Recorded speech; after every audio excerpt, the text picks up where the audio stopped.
प्रेमानंदो पुलकितगात्रो विद्युद्धाराधर समकांति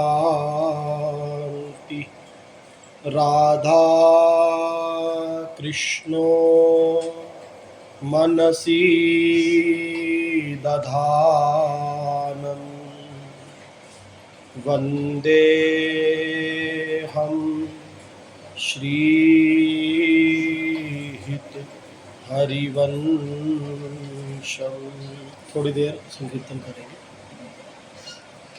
जय जय राधा वल्लभ श्री हरिवंश, जय जय श्री सेवक रसी कन अवतंश। जय जय राधा वल्लभ श्री हरिवंश, जय जय श्री सेवक रसी कनयावतंश। जय जय राधा वल्लभ श्री हरिवंश, जय जय श्री सेवक रसी कन अवतंश। जय जय राधा वल्लभ श्री हरिवंश, जय जय श्री सेवक रसी कनयावतंश। जय जय राधा वल्लभ श्री हरिवंश, जय जय श्री सेवक रसी कन अवतंश। जय जय राधा वल्लभ श्री हरिवंश, जय जय श्री सेवक रसी कनयावतंश। जय जय राधा वल्लभ श्री हरिवंश, जय जय श्री सेवक रसी कन अवतंश। जय जय राधा वल्लभ श्री हरिवंश, जय जय श्री सेवक रसी कनयावतंश। नव निवृत निकुंज विलासी श्रीहित राधा वल्लभ लाल की जय। श्रीहित हरिवंश महाप्रभु की जय। श्रीहित सेवक जू महाराज की जय। श्रीहित ध्रुवदास जी महाराज की जय। समस्त रसिकाचार्यों की जय। समस्त भक्तन की जय। श्रीहित वृंदावन धाम की जय। जय जय श्रीहित हरिवंश। वैदिक ज्ञान लीला की व्याख्या चल। एक वैद रूपी संत पुकार करके कह रहे हैं कि जिसको जो रोग हो मैं उसको वो औषधि प्रदान कर दूंगा। यह सुनकर के एक जो भवरोगी था वो उनके समीप गया और अपनी व्यथा उनको बता रहा है। कह रहा है, टूटी खाट ना छाड़ी भावे, सुत के सुत ना तीनू खिलावे। टूटी खाट ना छाड़ी भावे, सूत की सूत ना तीनों खिलावे। यह रुचै मुख नाम न आवे, जेवो जम के द्वारे भावे। यह रुचि मुख नाम नावे, जेवो जम के द्वार न भावे। मन लाग्यो अति झूठ सो, तजि साचहि सुख मूल। मन लाग्यो अति झूठ सो तज साच ही सुख मोह। छाड़ी सुधा के सुख फलही गही जाई विष सूल। छाड़ी सुधा के सुख फल ही गए गए विष सूल। छाड़ी सुधा के सुख फलही गही जाई विष सूल। छाड़ी सुधा के सुख फल ही गई जाई विष सूल। ज्यों ज्यों तन अति जीरन भयो त्यों त्यों लोभ रोग बढ़ी गयो। जो जो तनयति जीवन भयो त्यो त्यो लोभ रोग बढ़ी गयो। अब तुम जतन करो चित लाई जाते कछुइक हियो सिराई। अब तुम जतन करो चित लाई ताते कछु एक हियो सिराई। टूटी खाट न छाड़ी भावे सुत के सुत नातिनु खिलावे। कह रहे हैं कि मैं पुत्र पौत्र आदि के मोह में डूबा हुआ उन्हीं के बीच पड़ा सड़ता रहना चाहता हूं। पुत्र और पौत्र, पौत्र माने पुत्र का पुत्र जो है, उन्हीं के बीच में पड़ा सड़ता रहना चाहता हूं। मुझे शयन करने के लिए एक टूटी पुरानी खाट मिली है जो टूट भी रही है, पर मैं उसमें पड़ा रहकर आनंद मग्न हूं। मैं उसे छोड़ना नहीं चाहता। पुत्रों को गोद में खिलाकर तृप्ति नहीं हुई मुझे। अब पुत्रों के जो पुत्र हैं उनको खिला दुलाकर आनंदित होता रहता हूं। ये ऐसी जीव की दशा होती है कि पुत्रों को खिला के संतुष्ट नहीं हुआ, उनको खिलाया, इतना वो किया, अब वो उनके जो पोते हो गए तो बोलते हैं मूल से ब्याज प्यारा होता है, ऐसा बोलते हैं। और बाल गोपाल है ऐसा कह के उसी में उसकी जो बेवकूफ़ी वाली हरकत करता है बच्चा, तो कोई ज्ञानी तो होता नहीं है, मूर्खता वाली हरकतें करता है। उसको देख देख के हंसना खेलना, वही उसको उससे बात करना तो तलाक है, वही उसको अच्छा लगता है। यह रुचय मुख नाम न आवे, यही मन को अच्छा लगता है मेरे। ये नहीं है कि मैं भगवान का नाम जप लूँ, उसमें मेरी रुचि नहीं होती।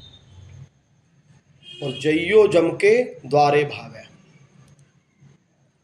जब मेरे मन को उस पुत्र का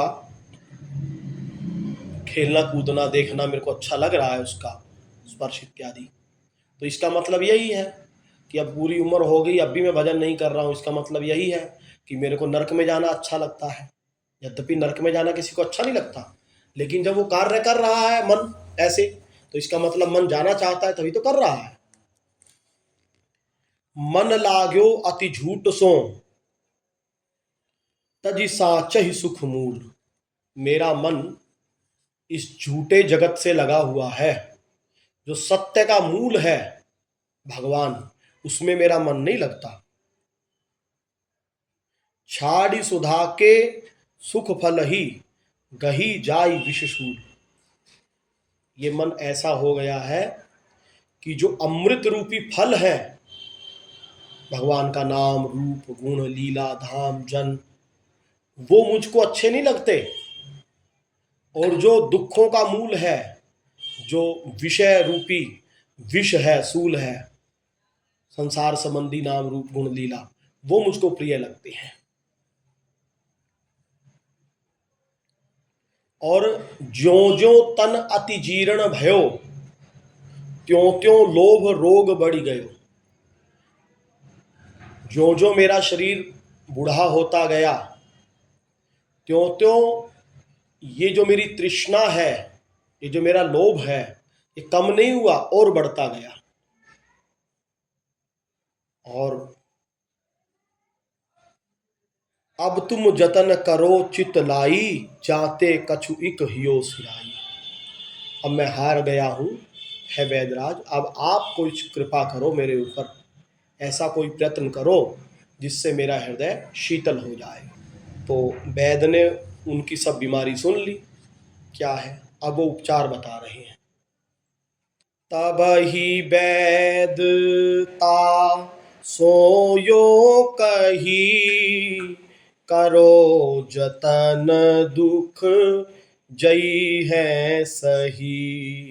तब ही वेद स्ताशो यो कही, करो जतन दुख जय है सही। इंद्रिय निग्रह जो पथ करही, तिय इमली ते मन परिहरही।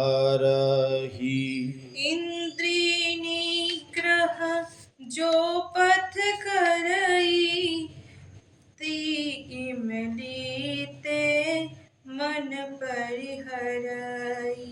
अब वैद्य ने कहा, मैं ऐसा यत्न करूंगा जिससे तुम्हारा रोग एकदम ठीक हो जाएगा, तुम्हारे सारे दुख चले जाएंगे। तुम्हारा रोग का इलाज है, हमने देख लिया है, जो तुमने बताया, ये इस रोग का इलाज है। तो सबसे पहले वैद्य बताता है पथ्य, क्या खाना है और क्या नहीं खाना है, क्या ग्रहण करना है और क्या ग्रहण नहीं करना है, ये चीज़ें बताई जाती हैं। अगर रोगी पथ्य का पालन नहीं करता है तो दवा कितनी भी बढ़िया हो वो असर नहीं करती है।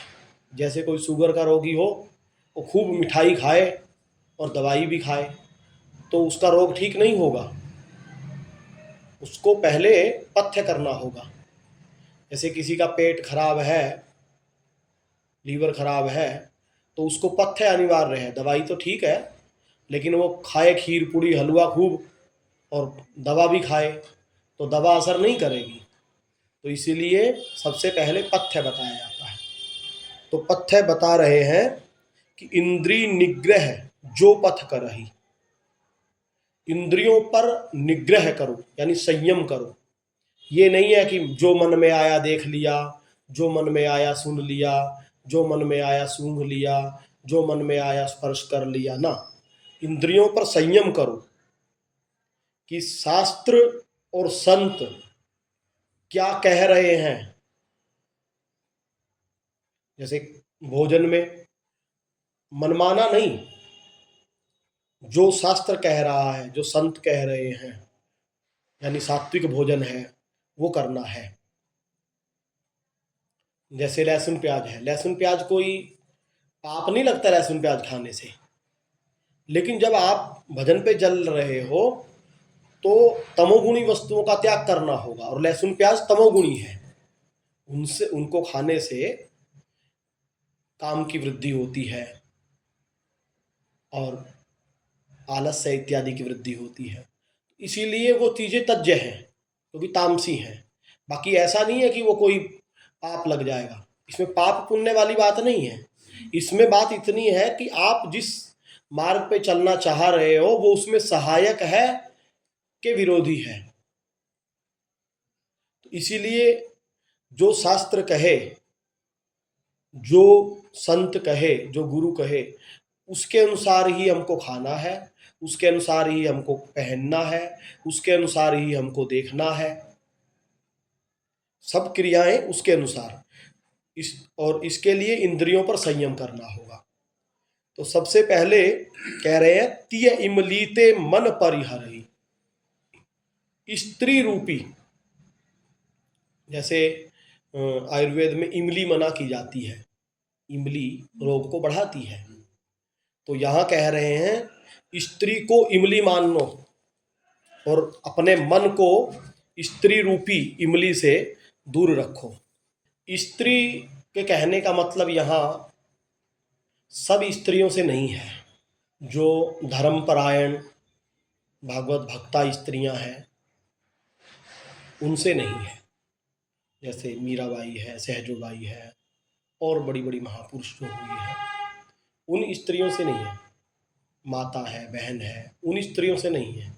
स्त्री माने कि भोग्य दृष्टि से कामनी जिसको बोलते हैं, जिसको देख करके काम जागृत होता है, उन स्त्रियों से यह मतलब है।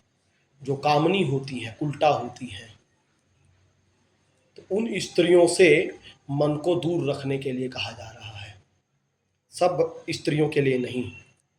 जब नारद जी के मन में विवाह की कामना हुई तो भगवान ने उनका विवाह होने नहीं दिया। अपनी माया के द्वारा वो खेल रचा था।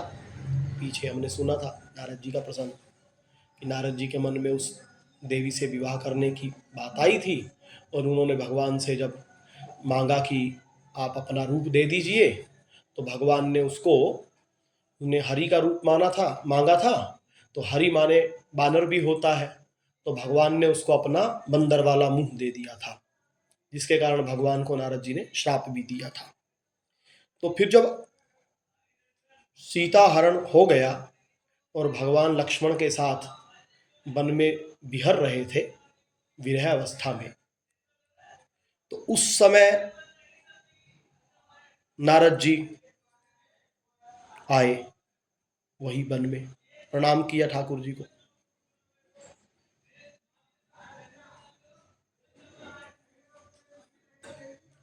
तो नारद जी ने वहां पूछा है भगवान से कि प्रभु, जब आपकी माया से प्रेरित हो करके मैं विवाह करना चाहता था तो आपने मेरा विवाह क्यों नहीं करने दिया? उस समय मेरा विवाह क्यों नहीं होने दिया?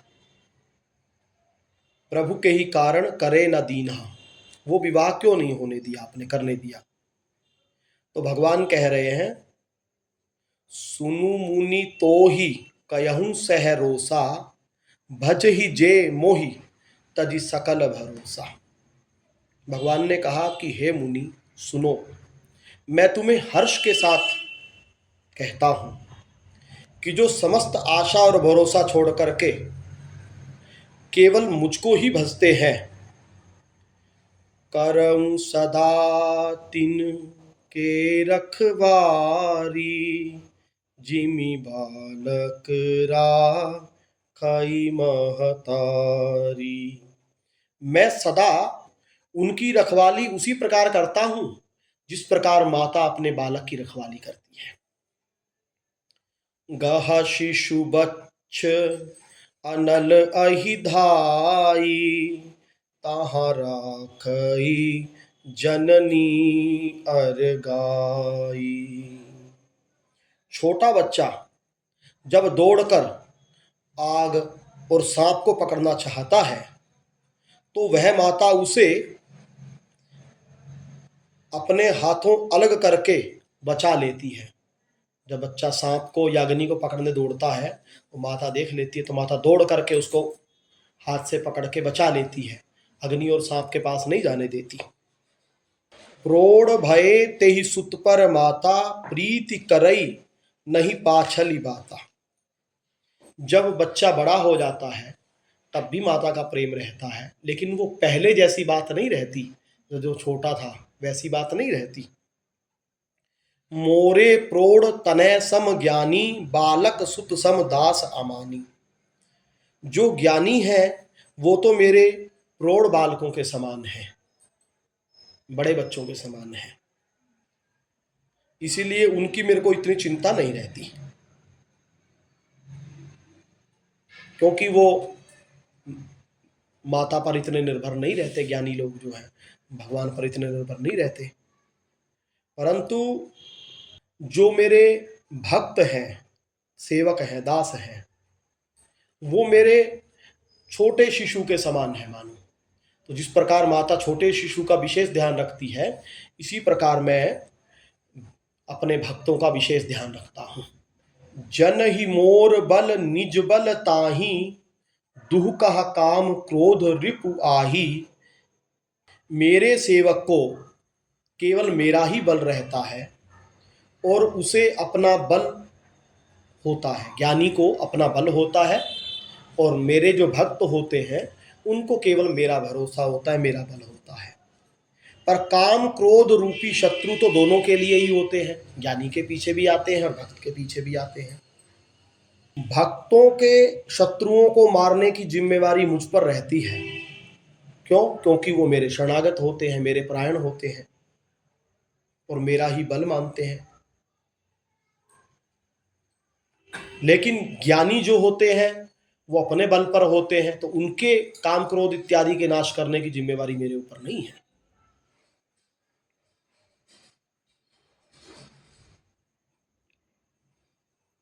यह विचार पंडित मोहि भजहि, पायेहु ज्ञान भक्ति नहीं तजहि। अब इसका विचार करके कि भक्त की रक्षा भगवान स्वयं करते हैं, ऐसा विचार करके जो ज्ञानी होते हैं, जो बुद्धिमान होते हैं, वो मेरा भजन करते हैं और ज्ञान की प्राप्ति के पश्चात भी मेरा भजन करते हैं। वो ज्ञान की प्राप्ति के पश्चात भी मेरी भक्ति का त्याग नहीं करते हैं। भगवान ने पूरी गीता में एक जगह प्रतिज्ञा करी है, न मे भक्तः प्रणश्यति, मेरे भक्त का नाश नहीं होता। भगवान ने ये प्रतिज्ञा करी है। ये नहीं कहा कि ज्ञानी का पतन नहीं होता, कि किसी का और किसी का, योगी का, ज्ञानी का, तपस्वी का, किसी की जिम्मेवारी भगवान नहीं लेते, केवल भक्त की लेते हैं। न मे भक्तः प्रणश्यति, मेरे भक्त का नाश नहीं होता, है ना। काम क्रोध लोभ आदि मद प्रबल मोह के धारी, तिनमह अति दारुण दुखद माया रूपी नारी। भगवान कह रहे हैं काम क्रोध लोभ मद, ये सब मोह के सब सेनापति हैं, सैनिक हैं, परंतु तिनमह अति दारुण दुखद, इन सब में भी अति दारुण यानी भयंकर दुख देने वाली कौन है? नारी रूपी माया। नारी सबसे ज्यादा खतरनाक है ना। सुनु मुनि कहा पुराण श्रुति संता, मोह विपन कहु नारी बसंता। जप तप नेम जलाश्रय झारी, होई ग्रीष्म सो सई सब नारी। हे मुनि सुनो, पुराण और वेद और संत ये सब मोह रूपी वन के लिए स्त्री बसंत ऋतु के समान है।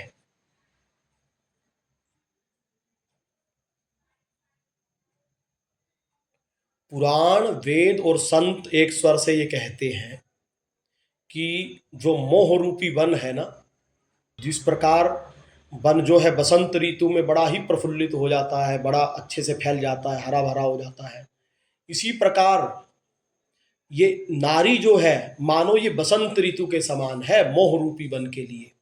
यानी नारी को पा करके ये मोह जो है वो बड़ा ही प्रफुल्लित हो जाता है, बड़ा ही फैल जाता है।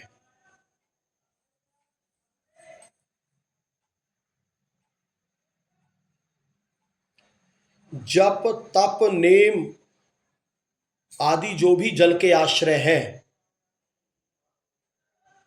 जैसे जप है, तप है, नियम है, ये मानो जल के आश्रय है। जैसे कुआं होता है ना, कुआं इत्यादि ये जल के स्थान है मानो।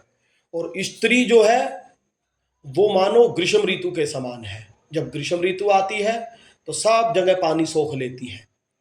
इसी प्रकार जब नारी आती है तब जप तप नेम सब धरे के धरे रह जाते हैं।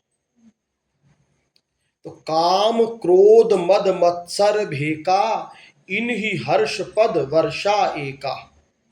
काम क्रोध मद और मत्सर आदि जो मेंढक हैं, मानो काम क्रोध मद मत्सर जो है ये मेंढक के समान है, और नारी जो है वो वर्षा ऋतु के समान है। जब वर्षा ऋतु आती है तो ये मेंढक बड़ी जोर जोर से टर टर करके अपना फैलाव करने लगते हैं। तो इसी प्रकार जब ये कामनी आती है तब फिर ये काम, क्रोध, मद और मत्सर रूपी मेंढक बढ़ते चले जाते हैं। दुर्वासना कुमद समुदायी, तिनका शरद सदा सुखदाई। जो दुर्वासना रूपी कुमुद है, कुमुद एक फूल होता है जो चंद्रमा की किरणों से फलता है। तो शरद ऋतु में चंद्रमा पूर्ण रूप से विकसित होता है, तो शरद ऋतु में ये ज्यादा खिलते हैं कुमुद के जो फूल हैं। तो दुर्वासना रूपी कुमुद को खिलाने के लिए स्त्री मानो शरद ऋतु के समान है।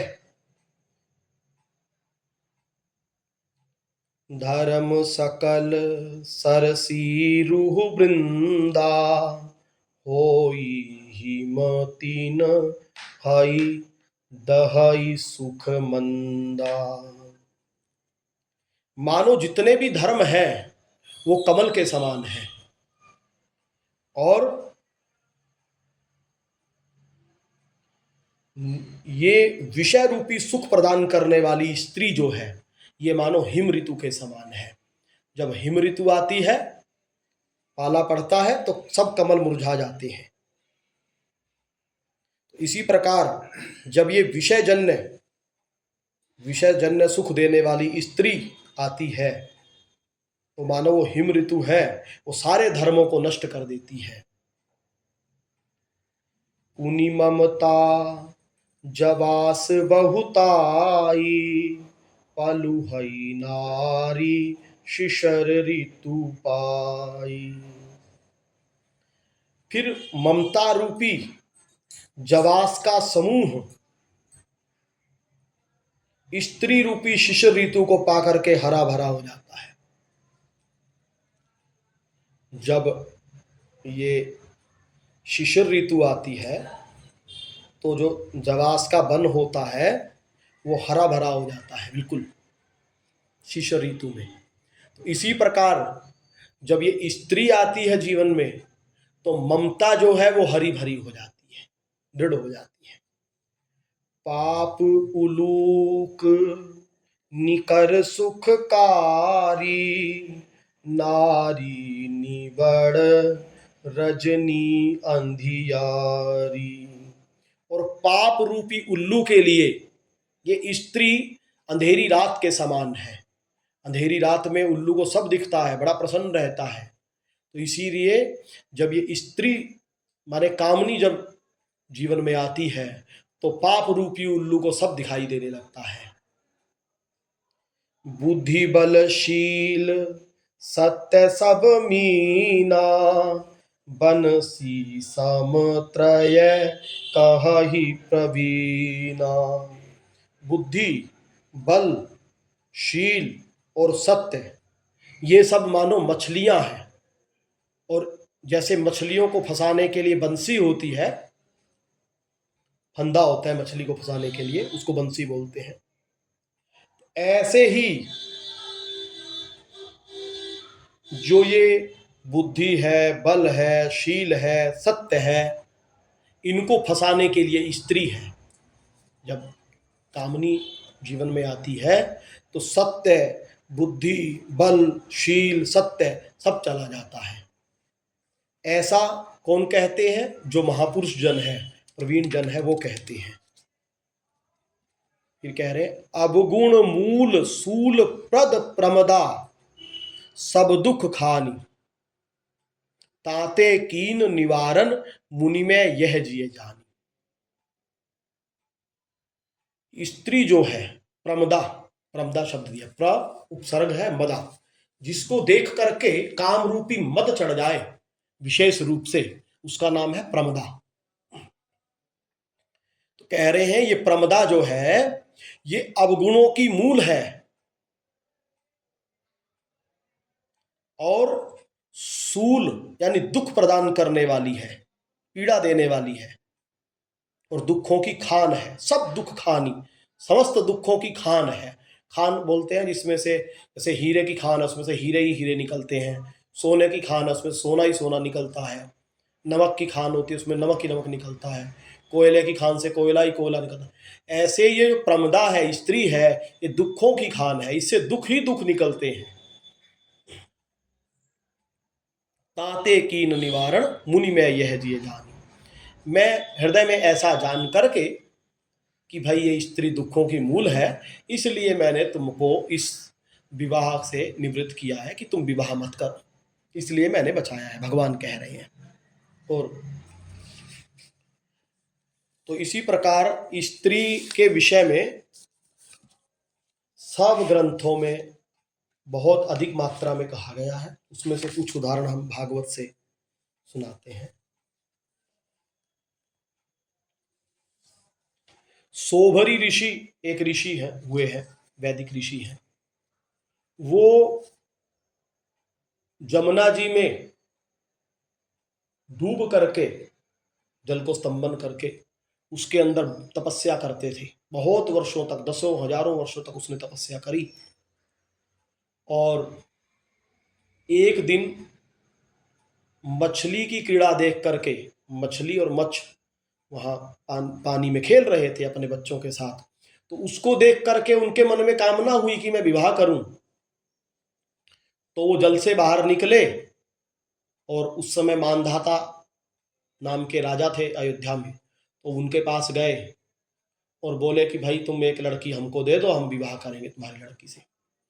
अब वो राजा ने देखा कि अरे पूरे शरीर पर काई लगी है और बूढ़ा शरीर हो गया है, कई हजार वर्षों से तपस्या कर रहे थे, तो उनको भी जैसे ब्याह करने की मन में आई तो उठ के चल दिए, अपना को नहीं देखा कि हम कैसे हैं। तो राजा अब ना भी कैसे कर दे, क्योंकि ऋषि हैं, तो सब राजा डरते थे ऋषियों से कि कब श्राप दे देवे, पूरा राज्य भस्म कर देवे। तो उन्होंने कहा, ना तो नहीं की, पर उन्होंने सोचा, कोई युक्ति लगाई, कहा कि महाराज ऐसा है कि हमारी 50 कन्याएं हैं, आप चले जाइए महल में, तो जो कन्या आपको पसंद कर लेगी हम उससे विवाह कर देंगे आपका।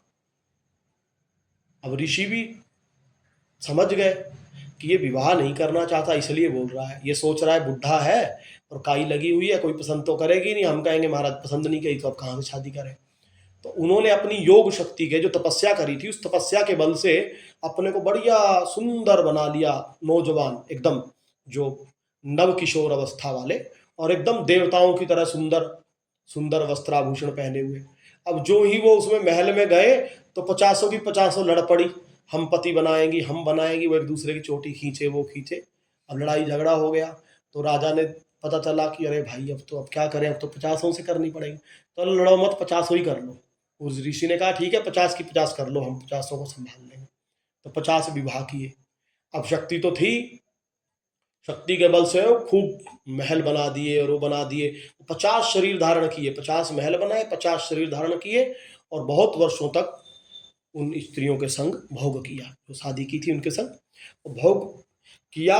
तो भोग करते करते उनके 50 बच्चे हो गए, है ना। फिर एक दिन वो बैठे थे और ऐसे ही उनको चिंतन हुआ कि अरे मैं तपस्या कर रहा था और उस मत्स्य का मैंने संग देखा, तो फिर मेरे मन में ये कामना हुई और मैं एक से इतना हो गया, इतना विवाह कर लिया, इतने बच्चे हो गए मैं। तो फिर वो कहने लगे, अरे मैं तो बड़ा तपस्वी था, मैंने भली भांति व्रतों का अनुष्ठान भी किया था, मेरा यह अधपतन तो देखो।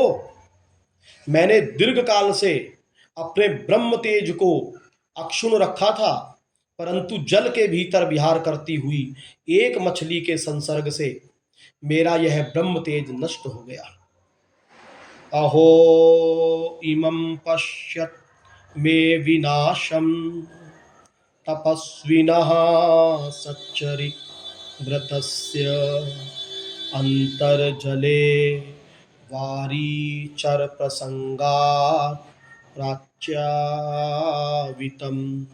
ब्रह्मचिरं धृतं यतः।